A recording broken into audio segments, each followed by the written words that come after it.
ये हमारे great upline, हम सभी के महागुरु डॉक्टर अरविंद कुमार पांडे सर का हाँ। ये हम्म, लाइफ जर्नी है, ये नहीं हम कर रहे हैं। जिसमें बैठ जाते हैं, 5 उन्होंने मिनट बना। अपना पूरी लाइफ जर्नी के विषय में एक शॉर्ट में यहाँ पे एक्सप्लेन किया गया है कि किस तरह से उन्होंने 16 से 17 साल के अंदर क्या क्या चीजें अचीव की हैं, किस तरह से वो विनर अवार्ड्स में आ पाए, किस तरह से एक वो मोटिवेशनल स्पीकर बन पाए, वो सब चीजें यहाँ पर हैं।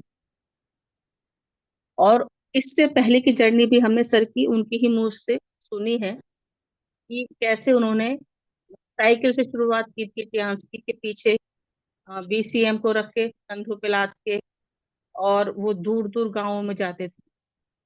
तो वैसे ही हम सबकी भी लाइफ जर्नी होती है, डांस में आने से पहले हम क्या थे, क्या करते थे, कैसे हम इस प्लेटफॉर्म पे पहुंचे।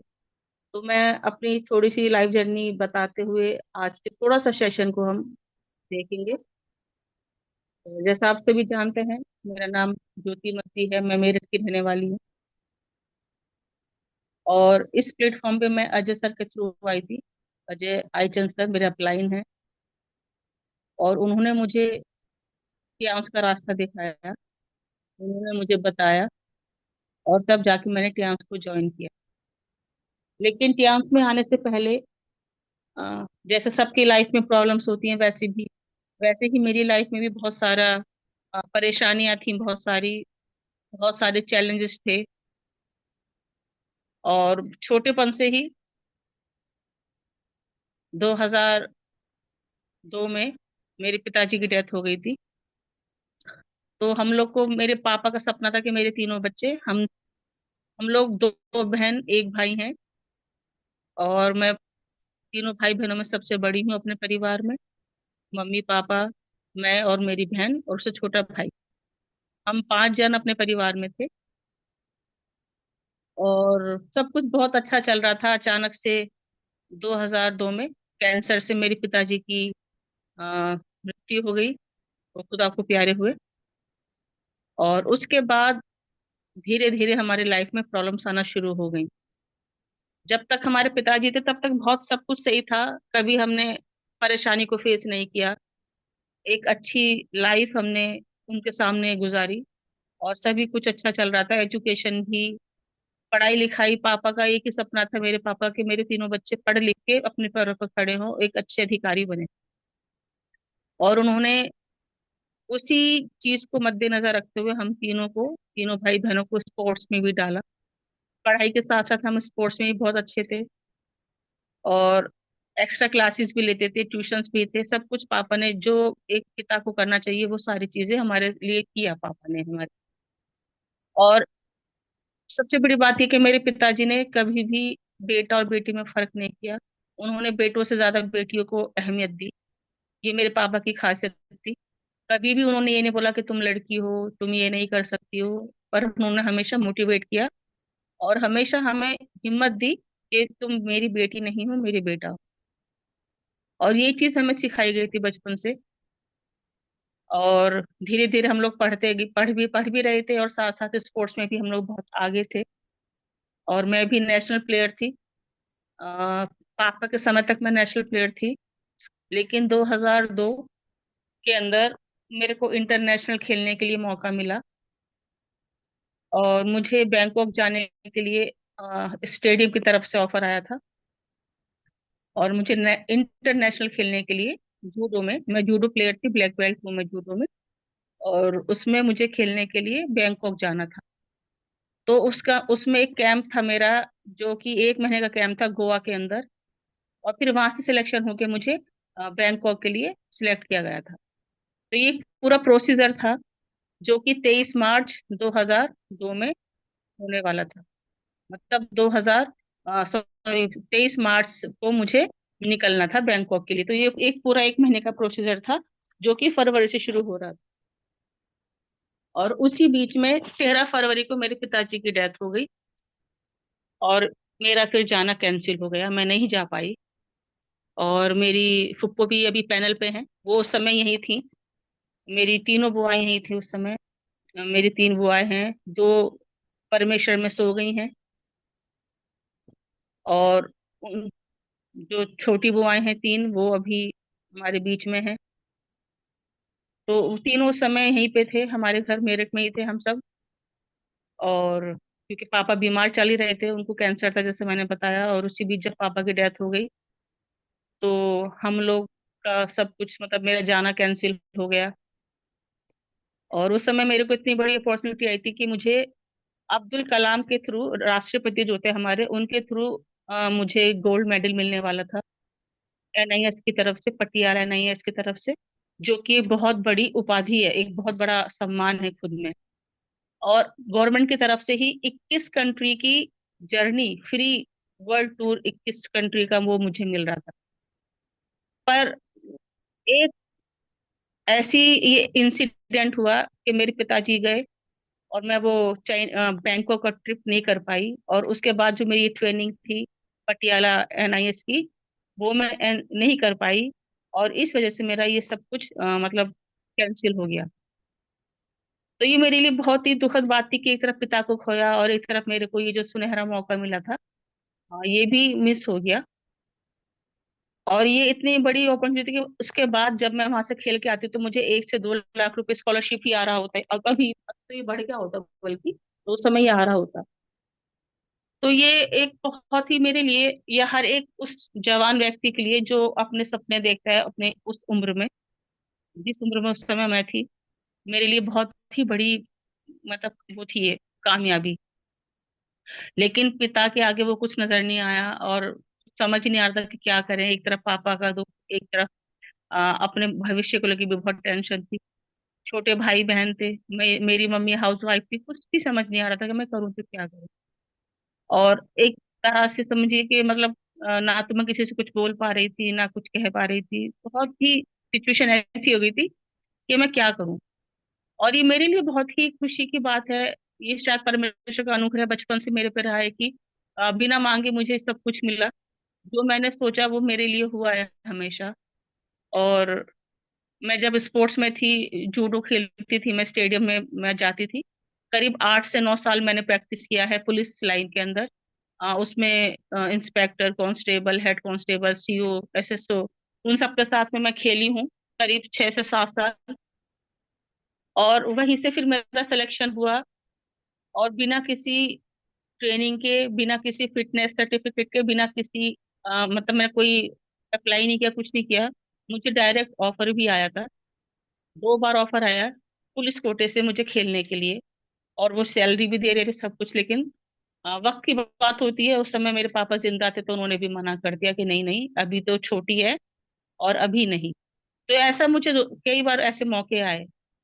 और उसके बाद में फिलीपींस के अंदर मुझे ट्रेनिंग के लिए बुलाया गया। उस समय मैं कैंपस क्रूज की तरफ से, जो है एक संस्था है कैंपस क्रूसेड, वहां पर मैं एज अ यूथ लीडर जाती थी। तो वहां से चयन हुआ जाने के लिए। फिलीपींस में 1 साल की पूरी ट्रेनिंग थी, जिसमें आधा खर्चा जो संस्था थी वो उठा रही थी, आधा मुझे करना था। और ये सब मैं नहीं कर पाई। तो बहुत से मौके लाइफ में आए, लेकिन हर बार कुछ ना कुछ ऐसा रहा कि परिवार को देखते हुए मुझे वहां पे नहीं, मैं नहीं जा पाई। और फिर उसके बाद में बहुत लाइफ में, पापा की डेथ के बाद बहुत स्ट्रगल रहा लाइफ में। इतने परेशानी आ गई थी कि हमें ये नहीं समझ में आता कि कैसे खाना, शाम का खाना भी कैसे खाएंगे, बनेगा भी नहीं बनेगा नहीं पता। तो हम जब खेलते थे तीनों भाई बहन, हम स्पोर्ट्स में थे, मेरा भाई एथलीट था 100 मीटर दौड़ में। और जब ये 6 क्लास में था तो मतलब ये 12 क्लास के बच्चों को हरा दिया करता था रनिंग में, इतने अच्छा मतलब रनर था ये, एथलीट। और मेरी छोटी बहन भी। तो हम तीनों का सपना यही था कि हम लोग मतलब डिफेंस में जाएंगे, क्योंकि मेरे पापा का ये ड्रीम था। लेकिन उनकी मृत्यु के साथ साथ वो सारे ड्रीम भी हमारे उनके भी पानी फिर गया। और हम लोग ने जो सोचा था वो कुछ ऐसा हो नहीं पाया। लेकिन लाइफ में स्ट्रगल रहा, हमने हिम्मत नहीं हारी, हम चलते गए, मेहनत करते गए। और उसी बीच में मुझे फार्मा में एक इंटरव्यू के लिए बुलाया गया। उस समय मैं बिल्कुल फ्रेशर थी, कुछ अनुभव नहीं था किसी जॉब वगैरह का। बस जैसा जिसने जो बोल दिया वहां पे हमने काम कर लिया, क्या छोटा क्या बड़ा, कभी शर्म नहीं की, क्योंकि परिवार को चलाना था। और उसी बीच में फिर जब मुझे फार्मा से ऑफर आया तो मुझे कुछ भी मालूम नहीं था। कि इंटरव्यू में क्या होगा, कैसे रिज्यूम बनाते हैं, एबीसीडी कुछ नहीं मालूम थी, बिल्कुल फ्रेशर थी। और बहुत छोटी एज थी उस समय मेरी। तो लाल कुर्ती एक जगह है मेरठ में, वहां पर एक होटल में क्रिस्टल पैलेस में एक इंटरव्यू था। वहाँ पे बहुत सारे लड़के लड़कियां थे जो इंटरव्यू के लिए आए थे। किसी ने बी फार्मा किया था, कोई बी टेक था, कोई एमबीए, सब हाई क्वालिफाई। और उस समय मैं सबसे छोटी थी, एज में भी और एजुकेशन में भी। उस समय मैं ट्वेल्थ के मैंने मतलब एंट्री की थी ट्वेल्थ में। तो उस समय आप ये देखिए कि मेरे को कोई अनुभव नहीं था और पढ़ाई ही कर रही थी, वो भी बीच में मेरा 1 साल का गैप भी हो गया था क्योंकि पापा नहीं रहे थे। तो एजुकेशन भी नहीं, एक्सपीरियंस भी नहीं, कुछ भी नहीं पता था। लेकिन मैं सिर्फ परमेश्वर पे भरोसा रख के प्रार्थना के साथ में वहां पे मैं गई। और ये मेरी गवाही भी है, क्योंकि मैं यही सोची थी, मैं मन ही मन में परमेश्वर से प्रार्थना कर रही थी कि प्रभु यहाँ तो इतने अच्छे अच्छे लड़के लड़कियां आए हैं जो इतने पढ़े लिखे हैं, ट्रेनिंग की हुई है, लेकिन मेरे को तो कुछ भी नहीं पता। मैं तो बहुत अभी पढ़ाई में भी बहुत पीछे हूँ, सबसे बहुत छोटी हूँ। लेकिन कहते हैं जब हम विश्वास करते हैं और ईश्वर पर भरोसा रखते हैं तो हमारे लिए अद्भुत रास्ते खुलते हैं। और मेरे साथ भी उस समय वैसा ही हुआ। मैं डरते डरते प्रार्थना करते करते वहां पहुंची। और जब वहां पे 3 सीनियर्स बैठे हुए थे, Z S M, RSM, ASM, उन्होंने जब देखा कि हाँ भाई इतने लोग आए, में करीब 200-300 लोग थे इंटरव्यू के लिए। और उसमें से पहला इंटरव्यू जो हुआ वो मेरा ही हुआ था। तो उन्होंने देखा ये तो बहुत ही छोटी लड़की है, तो उन्होंने तरस खा के जैसे भी, मतलब परमेश्वर बेहतर जानता है, मुझे बुलाया। और वहां पे मैं जब पहुंची तो मुझे सीधा मतलब क्या, मैम आप अंदर आइए, आपका इंटरव्यू है। तो मैं और घबरा गई कि पता नहीं क्या पूछेंगे क्या नहीं, क्योंकि फार्मा से रिलेटेड ही क्वेश्चन आंसरिंग वहां पे होती है ज्यादातर। लेकिन हमारा परमेश्वर इतना महान है कि वो सब कुछ कर सकता है, असंभव को संभव। और जब मैं उस समय इंटरव्यू के लिए गई, बहुत डरी हुई थी, घबराई हुई थी, इतने लोगों से मैं कभी भी मतलब फेस नहीं किया था इंटरव्यू वगैरह। तो बहुत डर था, अंदर से मैं कांप रही थी, लेकिन बस परमेश्वर ने संभाला। और जब मैं वहां पहुंची तो उन्होंने मुझे बोला बेटा बैठो, मैं बैठी। और उसके बाद में उन्होंने मुझसे सवाल करना शुरू किया। पहले मेरा नाम पूछा, मैंने बता दिया। फिर उन्होंने जब क्वेश्चनिंग किया तो मैं ये सोची थी कि वो मेडिसिन से रिलेटेड ही कुछ क्वेश्चंस पूछेंगे, लेकिन जब उन्होंने क्वेश्चन किया तो वो क्वेश्चंस किए जो मुझे आराम से मैं जिनका जवाब दे सकती थी। और आप यकीन नहीं मानेंगे, मतलब विश्वास नहीं होगा कि मतलब परमेश्वर इतना अद्भुत काम करता है हम सबके जीवन में। जब उन्होंने मुझसे क्वेश्चन किया तो उन्होंने बाइबल से ही क्वेश्चन किए और मुझसे पूछा कि यीशु मसीह के चेले कितने थे। और इस तरह के उन्होंने कई सवाल किए जो मैंने बता दिए। तो मैं ये सोच रही थी कि परमेश्वर कितना महान है कि वो अपने बेटे बेटियों की हर समय मदद करता है, उनको रास्ता दिखाता है, उनकी सहायता करता है। और इस तरह से मेरा वहां पे चयन हुआ और मैं वहां पे as MR, medical representative, job में लगी। और धीरे धीरे मैं काम सीखती गई, करती गई, और मेरा प्रमोशन होता चला गया। मतलब लोग पैसा भर के बी फार्मा करते हैं, लेकिन मैंने बिना पैसा भरे वहां से अनुभव लिया, ट्रेनिंग ली, 1-1, 2-2 महीने की ऑन जॉब। और उसके साथ साथ मैं भर्ती चली गई, MR से FSO बनी, फिर FSM बनी। और करीब 5 से 6 साल के बाद मैं ASM बनी, यानी कि फर्स्ट लाइन मैनेजर बनी। तो ये मेरी लाइफ जर्नी ऐसे रही। और फिर उसी बीच में मुझे मौका मिला कि मैं परमेश्वर की सेवा में भी बढ़ूं, क्योंकि मैं शुरू से ही मतलब खुदा से बहुत नजदीक रही हूँ। तो कमियां मुझ में भी थी, लेकिन एक खुदा से एक अलग ही प्यार था। शायद मुझे परमेश्वर ने पहले ही अलग कर रखा था बचपन से। बहुत बार ऐसी बुलाहट आई परमेश्वर की ओर से कि मैं मतलब संसार की नहीं, परमेश्वर की सेवकाई के लिए हूँ। और उसी बीच में मुझे गोवा पढ़ाई करने के लिए मौका मिला। और मैंने वहां से अपना मास्टर्स कंप्लीट किया, MD किया मैंने गोवा से, Vasco D gamma, south Goa से मैंने। ग्रीन वैली जगह है डाबोलिम के पास, जहाँ एयरपोर्ट है, वहां से मैंने अपना कंप्लीट किया मास्टर। और करीब 3 साल मैं गोवा में रही और उसके बाद मैं वापस मेरठ आई हूँ। 2016 में 2015 में मैं वापस मेरठ आई। और उसके बाद फिर मैं मिनिस्ट्री के साथ, जो हमारी सेवकाई है, as a priest, as a pastor, मैंने मेरठ में एज ए इंडिपेंडेंट मिनिस्ट्री किया, गांव गांव और शहर शहर में जा जाके एज अ टीचर। और उसी के साथ साथ मैं MLM भी करती रही, क्योंकि मुझे यही था कि आगे बढ़ना है। लेकिन जितनी ही मैंने इससे पहले कंपनी की है, 2 कंपनी की है मैंने इससे पहले, पर उसमें वो सफलता नहीं मिली। या मुझे वो महसूस ही नहीं हुई जो मुझे टियांस में आने के बाद महसूस हुई। तो खैर स्ट्रगल तो लाइफ में चलता ही रहता है, लेकिन बात करेंगे अब टियांस की। तो जब मैं टियांस में आई हूँ, तो जैसे मैंने बताया कि मेरे प्लान के थ्रू मैं आई हूँ, अजय सर के थ्रू। और मैं बीमारी को लेके आई थी। उस समय मैं बहुत बीमार थी, क्योंकि उस समय पापा की डेथ तो हुई थी 2001 में, 2 में। और मम्मी 3 साल पहले उनकी डेथ हुई है। और उनकी डेथ के साथ मैं बहुत ज्यादा डिप्रेशन में चली गई थी। लगा था कि सब कुछ खत्म हो गया लाइफ में, अब कुछ भी नहीं है। क्योंकि मेरी लाइफ एक बहुत ही बड़ी जर्नी के साथ में गुजर रही हूँ। सिंगल हूँ, शादी नहीं की है मैंने। मेरे दोनों भाई बहन मैरिड हैं। छोटी बहन नोएडा में है, अपने फैमिली के साथ में, 3 बच्चे हैं। और भाई की शादी हो गई है, पर मैं स्टिल आई एम सिंगल। सो कभी मैंने अपने लिए कभी सोचा नहीं कि मुझे अपने लिए भी सोचना है, ये लाइफ पार्टनर चाहिए, कुछ नहीं। बस मुझे ये था कि मेरी फैमिली खुश रहे, मेरे भाई बहन अपने पैरों पर खड़े हो जाएं। तो बहुत स्ट्रगल रहा। बताने की जरूरत नहीं है कि अगर हम सिंगल हैं तो कितनी चीजों को फेस करना पड़ता है, परिवार की तरफ से भी और समाज की तरफ से भी। तो बहुत स्ट्रगल लाइफ में रहा है। बहुत से लोगों ने बातें भी बनाई है, लेकिन मेरा परमेश्वर जानता है, मैं जानती हूँ कि मुझे किसी को एक्सप्लेन करने की जरूरत नहीं है कि मेरा जीवन कैसा है। तो हमेशा ईमानदारी के साथ में, परमेश्वर के भय में होकर मैंने अपने जीवन को बिताया है।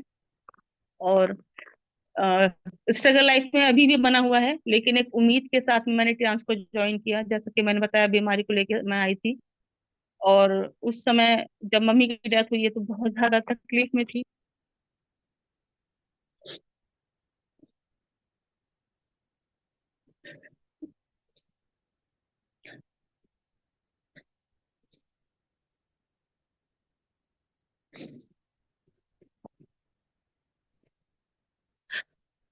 सॉरी।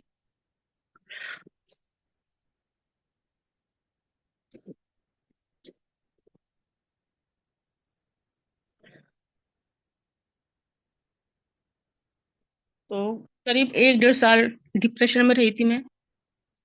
और उसी बीच में काफी बीमार भी हो गई थी। और इतने बीमार थी कि मैं उठ भी नहीं सकती थी बिस्तर से। अ, घर पे अकेली थी, कोई नहीं था देखने वाला। और इतनी बुरी हालत थी कि अपने लिए मैं उठ के एक वक्त का खाना भी जो बना पाऊँ, क्योंकि डॉक्टर ने हिलने को बिल्कुल मना कर दिया था। और खाना भी मुझे लेट के खाने के लिए बोला था डॉक्टर ने, कि लेट के ही खाना खाना है, हिलना बिल्कुल भी नहीं है। और ऐसा कम कम से कम 5 6 महीने मेरी हालत ऐसी रही है। इतनी वीकनेस आ गई थी कि थोड़ा सा भी खड़ी होती थी तो अंधेरा आंखों के आगे आ जाता था और चक्कर आते थे। और उसी बीच में भैया से मुलाकात हुई मेरी। बड़ी हिम्मत करके मैं भैया के पास पहुंची थी। शायद ये सब परमेश्वर की योजना थी। और जब मैं गई, उस समय मैं बहुत कमजोर हो गई थी। अब तो खैर परमेश्वर की वजह से बहुत बेटर हूँ, पहले से बहुत अच्छी हूँ। तो उस समय इतनी वीकनेस थी कि, जब मैं भैया के घर गई थी तो मैं, मतलब चक्कर आ रहे थे मुझे। और भैया ने मुझे देखा, अजय सर ने, और देखते ही मेरे को पहले उन्होंने चेकअप किया, एको लाइफ से हेड केयर दिया, बीसीएम थेरेपी दी। और जो मेरी तकलीफ थी, जो मैं इतने, पूरा समझिए 1.5 साल मेरा उस तकलीफ में गया है। जॉइंटिस भी हो गया, टाइफाइड भी हो गया, बहुत सारी प्रॉब्लम्स एक साथ हुई थी। तो उस बीच में जब अजय सर ने मुझे थेरेपी दिया तो मुझे लगा जैसे कि पता नहीं कोई हल्का, मतलब मेरी पूरी बॉडी हल्की हो गई है। और काफी पीसफुल मुझे लगा, बहुत शांति मिली। तो उस समय मेरे अंदर एक उम्मीद जागी कि नहीं, अब मैं ठीक हो जाऊंगी, अब मुझे कुछ नहीं होगा। और फिर दूसरे दिन फिर मैं सुबह ही आई भैया के क्लिनिक पे, और वहां पर आके मैंने फिर से थेरेपी लिया। और फिर मुझे, मतलब बिना किसी के सहारे के मैंने चलना शुरू कर दिया था 2 दिन के अंदर अंदर। 2 दिन में इतना अच्छा लगा कि मैं इतने सालों से मैं, मतलब बिस्तर पे थी, हिल नहीं सकती थी, बैठती थी तो चीख निकलती थी मेरी। लेकिन अभी 2 दिन की थेरेपी में मुझे इतना आराम है कि मैं बिना किसी के सपोर्ट के चल पा रही हूँ। और भैया ने मेरी वो कंडीशन देखी है, मेरी फुप्पो ने भी देखी है कि मैं बैठती थी तो किस किस तरह से मैं बैठती थी, थोड़ी सी भी हिलती थी तो चीख निकलती थी, इतनी बुरी हालत थी मेरी। लेकिन मैं परमेश्वर धन्यवाद करती हूँ, अपने अपलाइन अजय सर का धन्यवाद करती हूँ कि उनके थ्रू मैं ट्रांस में आई और खुद को भी ठीक किया। और आज मेरी यही कोशिश होती है कि जो भी मेरे पास में ज्ञान है, जो भी मैं सीखती हूँ, वो सब तक पहुंचे, जिससे कि सब लोग भी जाने और सीखें और अपने सपनों को और अपने हर एक इच्छा को पूरा कर सके, और बहुत से लोग हम सभी के द्वारा ठीक होने पाए। तो ये मेरी लाइफ जर्नी थी और ये कंटिन्यू चल रही है। और बहुत से प्रॉब्लम्स हैं लाइफ में, बहुत से चैलेंजेस लाइफ में हैं, अभी भी हैं। टीम मतलब मेरी टीम मेरे सपोर्ट में नहीं है, बहुत सारी प्रॉब्लम्स आ रही हैं, क्योंकि मैं भी परफेक्ट नहीं हूँ। बहुत सारी चीजें मुझे नहीं आती हैं। और अभी भी मतलब मेरी ये कोशिश होती है कि मेरी टीम भी आगे बढ़े, मुझे समझे। लेकिन शायद मैं ये उनको ब्लेम नहीं करूंगी, मैं ये सोचती हूँ कि शायद मुझ में ही अभी कमी है, अभी मुझे बहुत कुछ सीखना है, बहुत सी गलतियां हमसे होती हैं, जो कि भैया आगे जाइए प्लीज, मीटिंग चल रही है। तो ये सब चीजें थी, तो लेकिन मैं फिर भी हिम्मत नहीं हारी हूँ और चल रही हूँ धीरे धीरे।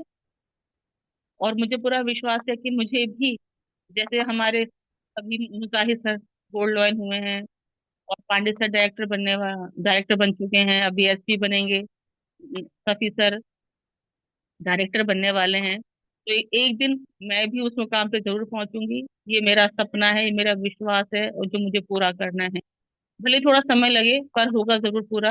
ये मेरा विश्वास है, क्योंकि मैंने बहुत दुख झेल लिया, अब मेरी उन दुखों को झेलने की हिम्मत नहीं है, और मैं इन सब परेशानियों से बाहर निकलना चाहती हूँ, और इसलिए मैं ट्रांस में आई हूँ, क्योंकि मुझे यहाँ पर आके खुश रहने की एक उम्मीद मेरे अंदर जागी है। और मैं आज परमेश्वर के भय में इस चीज को बोल रही हूँ कि जब मैं इस प्लेटफॉर्म पे आई हूँ, जब से मुझे ऐसा लगा जैसे मुझे एक परिवार मिल गया है, छोटे भाई बहन मिल गए हैं, बड़ों के रूप में बड़े भाई या माता पिता के रूप में समझ लीजिए, वो मुझे मिले हैं, तो एक परिवार मुझे पूरा मिल गया है, मेरे अपने। मैं आप सबको अपना समझती हूँ, तो इससे बड़ी खुशी की बात कोई और नहीं होगी कि हम एक परिवार के रूप में काम कर रहे हैं, जहाँ मेरे अपलायंस हमेशा मेरे सपोर्ट में खड़े रहते हैं। और यही उम्मीद करती हूँ कि आगे जो मेरा सपोर्ट में खड़े रहेंगे, और जो भी प्रॉब्लम्स है वो मिलके ही उसको हम समाप्त कर सकते हैं, चाहे वो मेरी हो या आपकी। तो ये टीम वर्क है, हमें यहाँ पूरा करना है। तो ये सब मैं जो बता रही हूँ, ये मैं ए के पांडे सर की जो लाइफ जर्नी मैंने सुनी है, उसी से मैं प्रेरित होकर आपको आज अपनी लाइफ के विषय में बता रही हूँ। तो अगर वो भी उस समय हिम्मत हार जाते तो शायद वो आज एचडी बनने वाले नहीं होते। लेकिन आज हम सबके लिए गर्व की बात है कि सर एचडी बनने वाले हैं, और बहुत जल्द बनेंगे। तो इसमें जब हम आते हैं इस प्लेटफॉर्म पे, तो मैं आपको सिर्फ मोटिवेट ही करूंगी मैं आगे के लिए। हम लोग की जो सोच है उसको हमें बदलना है। जो लाइफ में हुआ सो हुआ, लेकिन अब से हमें अपने हर एक नेगेटिविटी को, अपने डिप्रेशन को, अपनी निराशाओं को कैंसिल करना है अपने जीवन से। जितने भी ब्लॉकेजेस हैं, जितने भी स्टकनेस है लाइफ के अंदर, उसको कैंसिल करना है, डिलीट करना है। और वो ऐसे नहीं होगा, उसे बोल के करना है। उसे बोलना है कि आज से मैं खुश रहूंगी, आज से मैं आगे बढ़ूंगी, आज से मेरे जीवन में सब अच्छा होने वाला है, ये बोलना है। और ये हमें एक बार नहीं, कई बार मैं सेशन ले चुकी हूँ एनएलपी के थ्रू। तो अपनी हमें मेंटलिटी को बदलना है। समाज क्या कहेगा, वो लोग मेरे बारे में क्या बोलेंगे, मेरे पड़ोसी मेरे लिए ऐसा बोलते हैं, इन सब चीजों से हमें अलग होना है और अपनी सोच को बड़ा करना है। अब इस हाथी का ही उदाहरण ले लेते हैं। अब ये हाथी को छोटा सा, जब ये छोटा सा इसका मालिक इसे लेकर आया होगा, इसको बांध दिया गया एक छोटी सी रस्सी के साथ में। लेकिन इसको ये लगा उस समय कि मेरे मालिक ने मुझे बांध दिया जब ये छोटा था। पर जैसे जैसे ये बड़ा होने लगा, इसका शरीर तो बड़ा हो गया, लेकिन इसकी जो दिमाग ही था, इसका जो मेंटली थॉट्स थे, वो वही थे जो छोटी उम्र में थे, जब ये 1 साल का या कुछ महीनों का होगा। तो इसको बड़ा हो गया है, शरीर बड़ा है, बहुत शक्तिशाली है, लेकिन उसे उसके दिमाग में क्या बैठ गया कि अरे मेरे तो मालिक ने मुझे रस्सी से बांध दिया है, जिसे मैं खोल ही नहीं सकता। उसे यही नहीं पता कि मेरे अंदर जो ताकत है, वो अगर मैं एक झटका मारूं पैर से, तो वो तो रस्सी टूट जाएगी। क्यों नहीं पता? क्योंकि उसके दिमाग में बचपन से ये डाल दिया गया था, या वो बचपन से ये देख रहा था कि मेरे मालिक ने मुझे रस्सी से बांध दिया है। और आज वही चीज आप और आपके साथ और मेरे साथ में भी है। हम भी इसी सोच में रहते हैं कि हमारे पापा मम्मी ने तो हमें यही सिखाया है कि बेटा, 2 वक्त की रोटी मिल जाए, बस उतना ही काफी है। बेटा, जितनी चादर हो उतने ही पैर पसारो। हमने सब ने यही सुना है, ज्यादातर अपने परिवार में, अपने बच्चों से, अपने सोसाइटी के लोग। या फिर कोई लड़की है, अरे नहीं, लड़कियों का तो एक ही काम है कि बस शादी कर दो, अपने परिवार को संभालें, यही सबसे बड़ी जिम्मेदारी है। अगर कोई लड़की काम करने लगती है तो उसको बातें बनाने लगते हैं लोग। तो इन सोच से, वो तो उनका काम है बोलने का, उन्हें बोलने दें, लेकिन हमें अपनी सोच को बड़ा करना है। अगर हम ऐसे ही उन विचारों को दिल पे ले लेंगे कि दुनिया क्या कहेगी, तो क्या आप और मैं अपने सपनों को पूरा कर पाएंगे? कभी भी नहीं कर सकते। तो इसलिए हमें अपनी सोच को बदलना है। दुनिया का काम या लोगों का काम क्या है? बोलने का है, तो उन्हें बोलने दें। आप अच्छा करेंगे तब भी वो आपसे खुश नहीं होंगे। अगर आपने कल एक कार खरीद ली और अपने घर के बाहर खड़ी कर दी, तब भी लोगों को जलन होगी, अरे इतना पैसा कहाँ से आ गया, ये कार कहाँ से आ गई। और अगर आप तकलीफ में हैं, तब भी आपको कहेंगे, अरे ये तो ऐसे ही रोता रहता है, ये तो ऐसे ही जो रहते हैं परेशान से। तब भी आपको मजाक बनाएंगे। तो ये तो दुनिया है। तो हमें उनके लिए नहीं सोचना, हमें अपने लिए, अपने परिवार के लिए सोचना है। और जब हमें सोच लिया कि अपने सपनों को पूरा करना है, तो लोगों की परवाह नहीं करनी है, बस आगे बढ़ते जाना है। आगे बढ़ते जाना है और अपने सपनों को पूरा करना है। माना कि थोड़ा समय लगेगा, लेकिन यकीन मानिए, जब आप इस प्लेटफॉर्म पर आ गए हैं, तो निश्चय आपके सपने भी पूरे होंगे। और एक अच्छी पैसिव इनकम भी आप गेन कर ले पाएंगे। वो तभी होगा जब आप अपने अंदर झांकेंगे और अपने भीतर की जो सुपर पावर है उसे पहचानेंगे। तो आज से ही अपनी बाउंड्रीज को बढ़ाएं। ये ना सोचे कि आप उस रस्सी को खोल नहीं सकते जो आपके पैर में बांध दी गई है। अपनी ताकत को पहचाने और अपने उस बंधन से फ्री होके आगे बढ़ें। क्योंकि आप में वो शक्ति है जो किसी और में नहीं है। क्योंकि आप और मैं परमेश्वर की बनाई हुई रचना है, किसी और चीज की नहीं। तो जब हमारा परमेश्वर पिता जिसने हमें बनाया है वो सब शक्तिशाली है, तो क्या आप और मैं नहीं होंगे? क्योंकि हमको बनाने वाला खुदा है। और जिस खुदा ने हमें बनाया, हम उसी के स्वरूप में, उसी की सृष्टि है, उसी के स्वरूप के अनुसार हम लोग बनाए गए हैं। और उसने अपना श्वास हमारे अंदर फूंका है, तभी तो हम जीवित प्राणी बने। तो हमें अपनी शक्ति को पहचानना है। अगर मैं बाइबल से बताऊं, तो बाइबल में एक आयत है, जेनेसिस के अंदर, उत्पत्ति में। वहां पे खुदा ने बोला, जब खुदा ने मनुष्य को अपने स्वरूप में बनाया, आदम और हव्वा के रूप में, कि फूलो फलो और इस पृथ्वी को भर दो, और जो कुछ भी इसके अंदर है वो सब तुम्हारे वश में कर दिया गया है। सब कुछ हमारे अधिकार में है। तो जब सब कुछ हमारे अधिकार में है, तो आप सोचिए कि हम कितने ही शक्तिशाली हैं। हमारे पास वो पावर है जिसका हम इस्तेमाल करके, है ना, कुछ भी करवा सकते हैं सृष्टि से भी। और वो पावर क्या है? सबकॉन्शियस माइंड की पावर। तो अपने आप को पहचाने, अपने अंदर की शक्ति को पहचाने कि आप किसके बच्चे हैं, आप किसके बेटे और बेटियां हैं। और उस ताकत को इस्तेमाल करें अपनी उन्नति के लिए, अपने ड्रीम्स को पूरा करने के लिए। तो ये बहुत जरूरी है।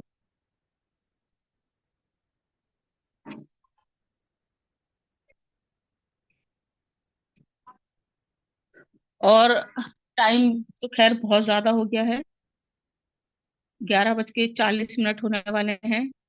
मैं इसको यहीं समाप्त करूंगी। और इस्माइल सर, मैं यही पैनल को, इस सेशन को समाप्त कर रही हूँ। प्लीज आगे आप संभालें। Thank you very much.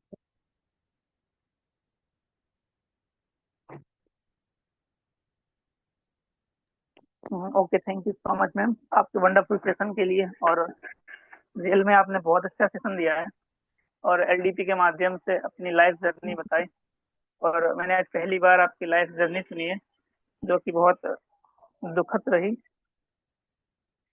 और अब ये समय होगा फीडबैक लेने का।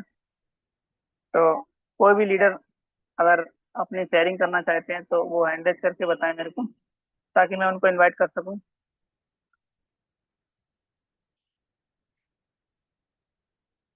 जिस भी लीडर ने आज का सेशन सुना है, तो वो हमें हैंड रेज करके बता सकते हैं ताकि मैं उनको इनवाइट करूं।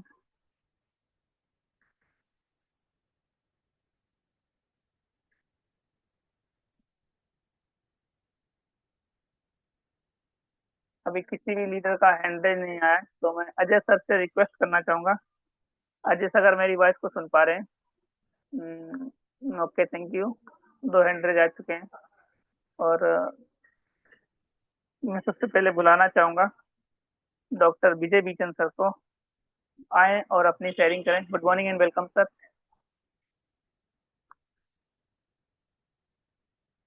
गुड मॉर्निंग विजय सर, गुड मॉर्निंग। आवाज आ रही है मेरी?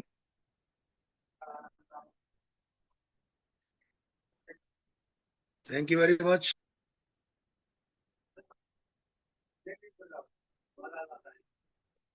अभी आपकी वॉइस नहीं आ रही sir.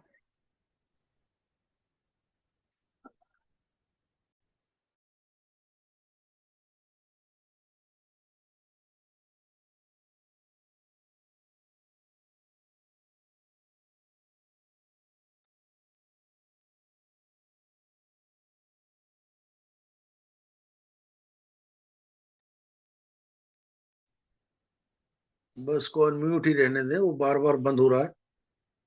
Thank you very much, आपने मुझे बोलने का मौका दिया। और आज का जो सेशन था, पहला सेशन ओपीपी सेशन, जो रिकॉर्डिंग थी मिस सत्यमा चौधरी की, सेशन जो लिया था उन्होंने, बहुत ही जबरदस्त। बहुत अच्छी लीडर है हमारी। और दूसरा सेशन एलडीपी सेशन जो ज्योति में हमने, ये दोनों इमरजेंसी लैंडिंग हुए क्योंकि जिनके आज सेशंस थे वो किसी कारणवश आ नहीं पाए। तो ये सेशन बहुत जबरदस्त रहा, जो उन्होंने अपनी लाइफ की जर्नी को शेयर किया है। और वास्तव में स्ट्रगल्स लाइफ में होते हैं, सबके साथ होते हैं, मगर सबसे बड़ी बात यह है कि उनमें अपने आप को स्थिर रखना और हिम्मत न टूटने देना। तो ये बहुत बड़ी बात है।